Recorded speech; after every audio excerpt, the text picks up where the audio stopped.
皆様こんにちは。ジオラマ制作担当のアトリエモレジです。今回は2024年のジャムこと国際鉄道模型コンベンションにて取材させていただいた愛木さんの作品をご紹介してまいります。愛木さんのインタビューも動画化してありますので、よろしければ最後までお楽しみください。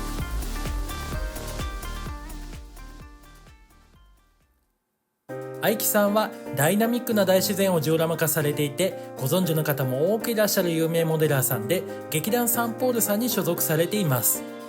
愛木さんの過去の作品は別動画でご紹介してありますので、よろしければそちらもご参照ください。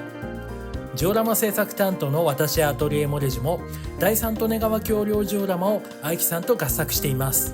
またその第三利根川橋梁ジオラマは動画を音声解説に変更して、愛木さんとのインタビューもしくは愛木さんと私のダブル解説、ちょっとまだどうするかは分かんないんですけど、改めて動画化していこうと思っています。公開の際は皆様の貴重なお時間だと思いますが、ご覧いただけましたら幸いです。それでは2024年の愛木さんの最新作紅葉モジュールをご紹介してまいります。今回愛木さんのインタビューも特別に皆様にお届けいたします。チャプターもご活用ください。なおジオラマのモデル地などはインタビューでお伺いしていますので、インタビューもお楽しみください。左手には山があり、線路がトンネルから出てきます。手前には青緑色の水面が再現されていて、その色味から私は勝手にダム湖と推測したのですが、その湖に流入する谷を流れる沢を鉄道と道路が橋で越えていて、この橋がジオラマのアイキャッチになっています。橋を渡ったところがジオラマの端になっています。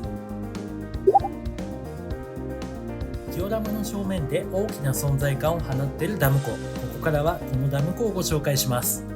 ご存知の方も多くいらっしゃると思いますが、ダム湖あるあるでダムは建設時に一緒に湖岸に道路が建設されていることが多くあるようで、この作品のダム湖も実際にある多くのダム湖同様に湖岸に道路が再現されていました。我が家の近所のダムもダム湖建設時に建設された湖岸の道路があって、この湖岸の道路、主要道路の移設はすっごい立派にできてるんですけど、市道とか村道とか町道の移設は当然元の道路よりもかなり立派にできてると思いますけど、実際湖岸に 1.5 車線幅の道路が多くあって、そういうイメージもありましたので、この作品の道路は国道に違いないと勝手に考えています。でしかも国道は国道でも2桁っていうよりは3桁国道のような雰囲気なんじゃないかななんて勝手に考えてました。視線を湖に移しまして、湖岸には私アウトドアやらないからはっきり分かんないんですけど、カヌーっていうんでしょうか、カヤックっていうんでしょうか、アウトドアを楽しむ人が再現されていました。視線を湖面ぐらいの高さに設定して撮影してみました。紅葉の樹木、さっきから樹木いっぱい映ってるんですけど、あえて触れてなかったんですが、一本一本色彩が違うみたいなんですよ。すごくないですか？お分かりいただけますでしょうか？画像で。これほんとすごくないですか？手間暇めっちゃかかってますよね。いやこれもう本当にですね、画像だとうまく伝わらないんで、皆さんジャム会場で劇団サンポールさんのブースに足を運ばれてみてください。もしその年に展示してなかったらごめんなさい。情報は愛木さんの SNS のアカウントを概要に貼りましたので、そちらでご確認いただければ幸いです。湖に話を戻しまして、釣り人もいます。ダム湖あるあるだなって思いました。私釣りはしないんですけど、近所にダムが多いっていうことと、温泉に行くときはもうほぼほぼダム湖のほとりを通りますので、ああそうだよねってなりました。この画像一瞬本物に見えませんでしょうか？見えてくれたらすっごい嬉しいんですけど、私の持ち得る技術全てを尽くしまして、この作品を初めて見た時の感動をなんとか皆様にこの動画でお伝えできないかって考えて、頑張ってなんとか撮影してみた中の1枚なんです。いやもうほんとこの人すごいです。ダム湖に注ぐ沢の表現をご覧いただきます。私にとってはこういう光景がほぼほぼ日常で現物であるんで、既視感しかなくってもはや脱帽なんですけど、控えめに言ってすっごいなって思いました。その沢を渡る国道って私勝手に思ってるんですけど、この橋の脇の擁壁、これももうほんとダム湖あるあるだなって思って見ています。で今動画編集してて分かったんですけど、橋の橋脚にツタ系の植物があって、いやこれもうさっきから驚いてばっかなんですけど、恥ずかしながら今気づきました。こういうにやりとする再現って本当見つけると楽しくなりますよね。でこの橋脚、しかもこれも今見て気づいたんですけど、2段構成になってて、出ましたね、愛希さんの3段活用って私勝手に言ってるんですけど、マークしましたように見事に今回の橋脚が3段活用されてて、ちょっと何言ってるか分かんないと思いますんで、詳細はこの別動画見てみてください。で少しだけ視線を脇に移すと、ダムにはつきもののサイレンの設備が再現されていて、田舎に住んでるんでこれすっごい分かります。よくあります、いろんなとこに。でご覧ください、この湖の湖面の色合い。最近雨降ったんじゃないかななんていろんなことを想起させてくれる色合いです。で何よりもやっぱり沢に水がないっていうのがもうほんとすっげえなと思ってて、ダム湖をご存知の方なら私が何をお伝えしたいかがもうすでにお分かりいただいていると思うんですけど、ダム湖に流れ込む沢って川の本流とか大きな支流の川以外は通常の時って意外と枯れ川が多くって、雨の時や大雨の時にだけ水が流れてダム湖に流れ込むみたいな感じになってて、もうそれがしっかり再現されてるんです。もうこれだけでも地理学出身の私にとってはもうニヤニヤでしかないんですけど、いやもうほんと楽しかったです。これ湖面から沢を見上げるようなイメージで撮影してみました。画像の右側にシルエットで映る樹木の存在がちょっと気になったんで、他に画像がないか探してみました。ありました、この画像。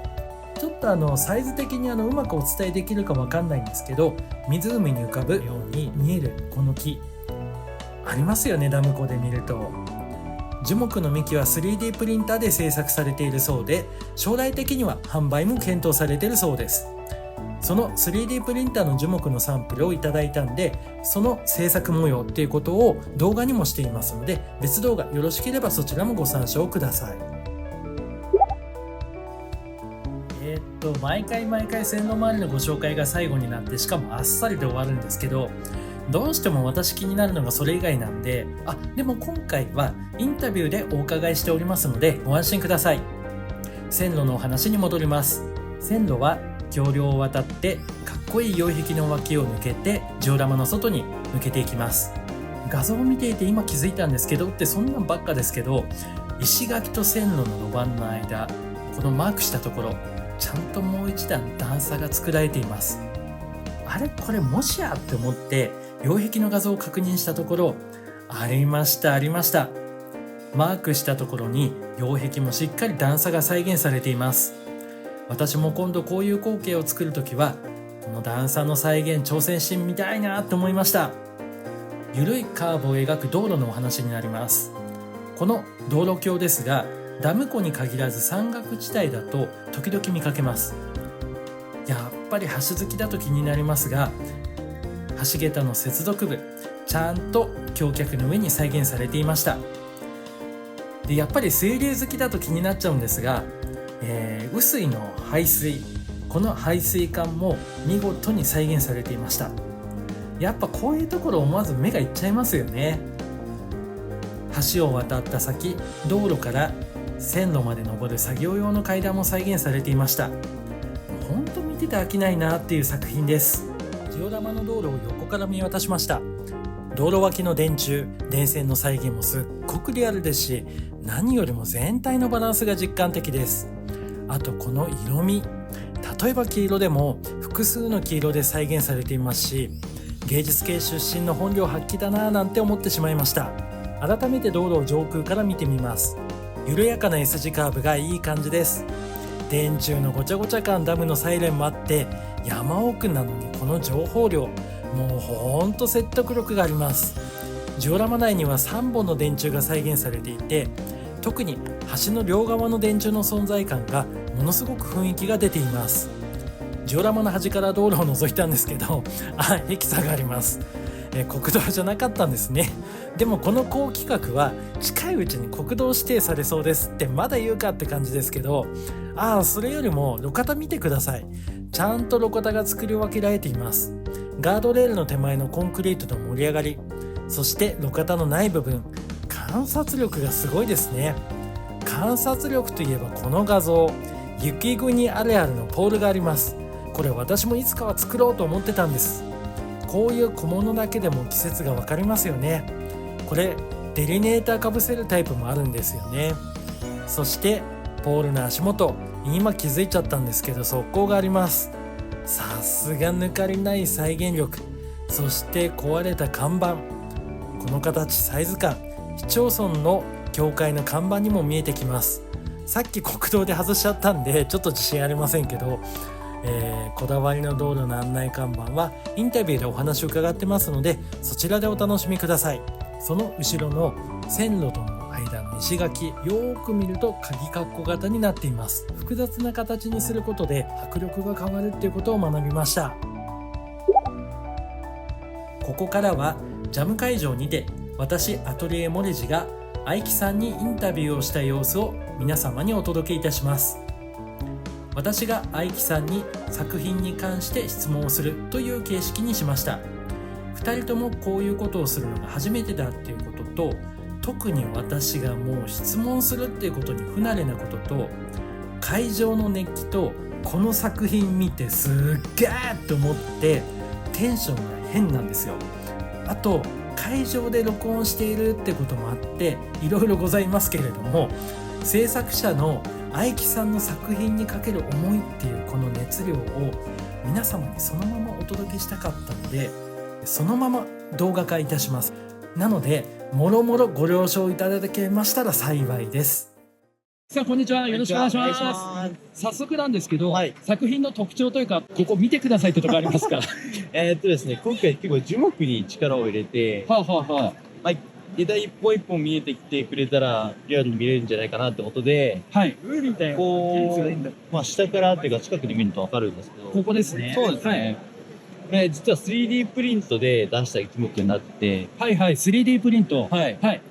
その市販品よりもスタイリッシュに見せたいなっていうことで、今回自分で一からモデリングして 3D プリントした樹木を使ってます。わかりました。すごいかっこいいですね、相変わらず。ありがとうございます。特になんか色合いとかトーンの調整の仕方とかってポイントあるんですか？そうですね。一応その紅葉ってことでいろんな色をそのジオラマで散りばめたいなと思ってたんですけど、ただやっぱりそのサイトの調整がパウダーによってその確かにチですごいチカチカして見えてきちゃうっていうのが課題だったんで、一応その課題を解決するために缶スプレーをそれぞれ木を作るときに一本一本軽くなんですけど吹いていて、でその一応見え方として少し落ち着いたと、ちょっと秋の終わりぐらいかなっていう雰囲気を出すために。9月とか10月11月ぐらい。そうですね。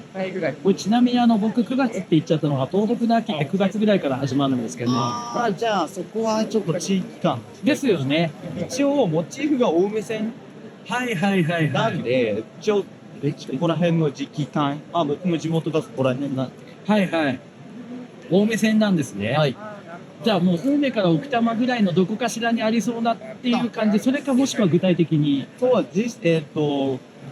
一応僕の中で具体的な場所があって、どこなんですか？鳩ノ巣から白丸の間。鳩ノ巣から白丸の間の区間を再現した。そうですね。で、白丸っていうダム湖があって、で、その時に向こうで青梅線っていう順番で存在してるんですよ。ダム湖はカヤックも浮いてますよね。ここでどうやって作ったんですか？これはですね、紙粘土。これはこねして、すごい。で、ある程度やって、それは僕見えるようにしてだけで。自作されたっていう、すごいですね。3センチぐらい橋もやっぱり自作ですよね。そう、自作です。国道の橋って、これは何で作られたんですか？これは 3D プリント製です。橋桁を 3D プリントで作って、で、道路面は路面ウェブライターかなんかで。路面プライターの1ミリの上にさらにアスファルトが噛みやすいようになってます。川とかの水深、このざらついた感じって6メーターぐらい。ヤスリだけで再現できるんですか？一応見え方、その質感は十分なんですけど、見え方としてやっぱり統一されちゃうんで、でそこにさらにざらつきを見た目のざらつきを加えるために、サーフェイサーの缶を砂吹きして遠くからシュッと軽く吹いて。そうすると結構粒々が残ってくる。まぶし塗装みたいな感じでまぶしてあげたんですね。スナップっていう。本当すごい。結構細かいところ作り込まれてるじゃないですか。で特にこだわってらっしゃるのって水流周りとか5番の岸辺だとか、この辺りで例えばこの国道の失礼します。ここってこれもそれぞれ高いかなんか。でもジオラマって水が流れるわけじゃない。出しての。水すぎたんですね。こう、だからどうしても手作業だと、もっとプロでもやばいし、あんまことあるの並びで、しかも直点すげえプロで全部統一されてるので、はい、とかスクラップして微妙な水があったりとかの流れがないところとかちょっと最後に見えても知らなかった。いやいやすごいですね。シャツね。わすごいですすごいですこれすごいです。ここの橋の下のここのごめんなさい触っちゃったらごめんなさい。この石垣のところがすごくないですか。これもすげえすげえおかげさまでそんなに見えないんですけどね。いや見えないところだからこそちらっと見える影がいいじゃないですか。ありがとうございます。すごい。この石のね並び方とかも堆積の仕方を考えながらですね。そうです。一応ダム湖なんですね。水面の蒸気がはいはい。浸食とかっていうよりもなんか溜まっていっちゃう感じ。はいはい。グリルの板ちょっと意識してやって堆積の方を意識したってことですね。もしかしてこの辺の色味が変わってるって水位が高い時の再現されてるじゃないですか。一応意識はしたんですけど、見た目的にそう赤く前に出てないかなっていう感じもしてて、感じ取っていただければ。なんとなくこの辺とかって水位が高い満水の時の床にさえに見えたんですけど、すごい。一応設定としてはもう完全満水ぐらいの。はいはい。で、今思っちゃったんですけど、このツタすごくないですか。これドライフラワー。だからで、そもそも嬉しいよね。まだっけな。専門学生にお店に行った時に、ゆっくりからこっちの水。あ、そうですそうです。駅のすぐの脇の。目の前の。はいはい。細いその出ないようにコーティングしてやって。ドライフラワーが目に入って、これは何かに使えるんじゃないかなっていうので、一応こういう脇の線の脇の草これすごいとかにも使ったりして、その単なる筋状の素材じゃなくて、細かい葉っぱがいっぱいついてるので、でそこが結構使いどころとして見どころになってきそうだな。河川地も自作ですもんね。自作です。一応竹串にプラ材を接着してでこれプラ材に見えない、竹串に見えない、なんかいろいろ見えない。素晴らしいですねこれ。一応実物に比べると結構太いんです。はいはい。ただその見え方として結構そのぐらいの太さでも違和感なく、液自体がめちゃめちゃ違和感ないですよ。一緒にしっかり見えてきてくれた方が逆にバランスいいかなっていうのと、だから新品は既製品かなんか。既製品です。一応グリーンマックスがいる素材に雪よけ用の盛り上がってをつけたい。すごい。僕ねこの作品で一番個人的に地理学科出身としてはこの沢筋の表現がすごいワクワクして、これ今空になってるじゃないですか。満水の時水流れるぜの勢いですよね。これすごい楽しいですよね。再現するか迷ったんですけど、ない場合もあるよなっていう。はいはいはいはい。ちゃんと地形として成り立つようには考えてます。むしろこういうところって水流れてない時も多いじゃないですか。そうですね。雨の時だけ流れて。でも他のレジよりは尾根の限界がもうちょっと先。ただそこまで高い山じゃないけど、もっと大きい高い山があって、山は別の沢に流れていて、ここはもう低いので、雨の時しか水が流れない。なるほど。すごいありがとうございます。いえいえ。ここの美人アートみたいな。これなんて言うんですか。のり面、そう。これってどうやって作られたんですか。これプラ板で作ってます。プラ板でこんなになるんですか。あります。すごいですね。すごい。一応基本塗装が三平さん白なんですよ。コンクリートは白だって昨日おっしゃってましたよね。すごい。でそこからひたすら汚してって、本当はその塗装だけで過ごすやつになってるんですけど、どうも単調になっちゃうなっていうので、後から細かい砂、何でも握ってください。粉状の砂を混ぜて、着色したボンド水やってちょっと紫色を混ぜたはいはいはい。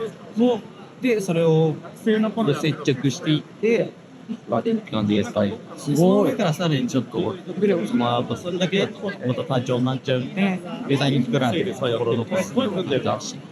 ちなみに着色されたボンド水を垂らした感じなんですか？そうですね。それでちょんちょんしていく感じですよ。だからこういうふうに水のまだら模様っぽいのがそうですね。再現できてるんですね。すごい。わ、すごい。マジすごいこれ。そう、もちろん。ここの見え方は結構いい感じになったり、僕が初めてやったんですよ。使えそうだなって。これって都会のコンクリの橋脚にも使えるじゃないですか。そうですね。めちゃめちゃいいですね。木工用ボンド水の中にパウダー、細かいパウダーを混ぜたんですか？いや、ちょんちょんした後に、上からさらに。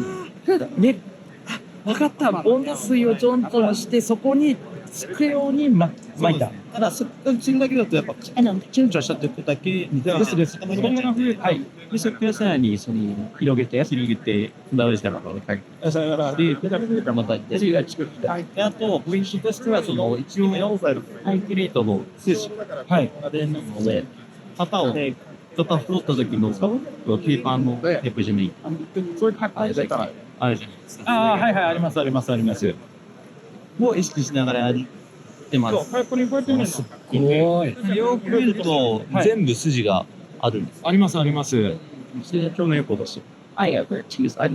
これ格子目になってるのは塗装ですか？マスキングで。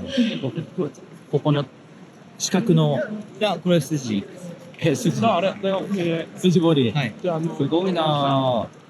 ありがとうございます。他にここを見ていった方がいいよってありますか？看板をぜひ。そう。看板ですね。浮いてる。これも既製品を使おうとしてたんですけど、はい。いや、これだとちょっと、ダメなんじゃないかっていうか、実際何がダメかっていうと、看板とその支柱の間が全部埋まってるモールドになってたんですね。どうしてもそれだと嫌だったんで。わかります。なので、その支柱の接合部分は結構いい感じだったので、はい。そこだけ外して、看板部分はもう完全にプラボーとプラ板で自作してます。で、しっかり隙間が空いてて、開いてますね。リーがアップしてるんじゃないかなっていうふうに思います。上から見るとわかりますよね。はい。こ